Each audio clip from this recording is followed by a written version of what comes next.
jednotka na mocnú zbraň.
Vážení prítomní, každoročné stretnutie pri tomto pamätníku oživuje spomienky na osudy účastníkov bojov druhej svetovej vojny.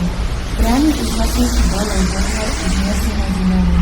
Všetci si želáme, aby už nikdy na svete ľudia nepociťovali hrozby a útrapy vojny a nepokojov a aby bolo národom dopriate žiť v pokoji a mieri.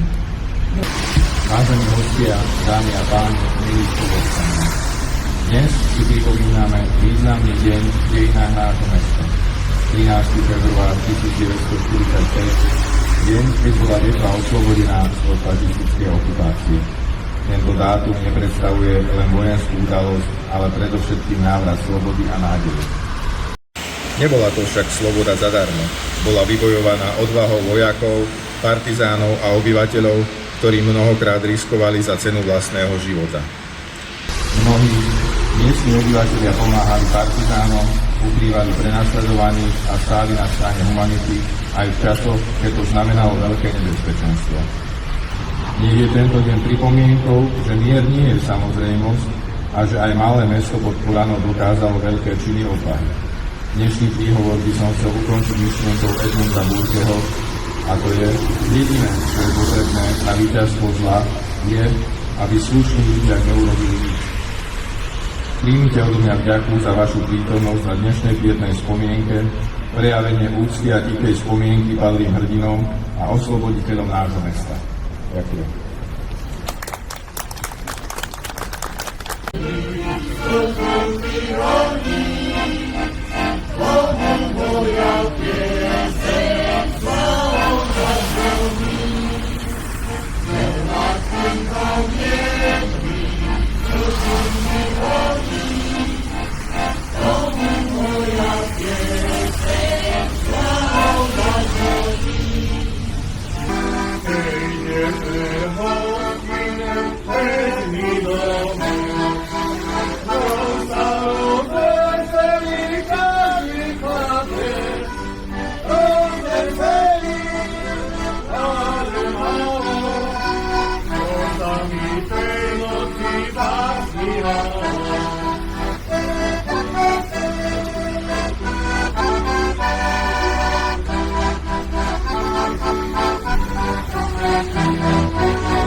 Si 80. príjmu prvého výročia oslobodenia Detvy od fašizmu.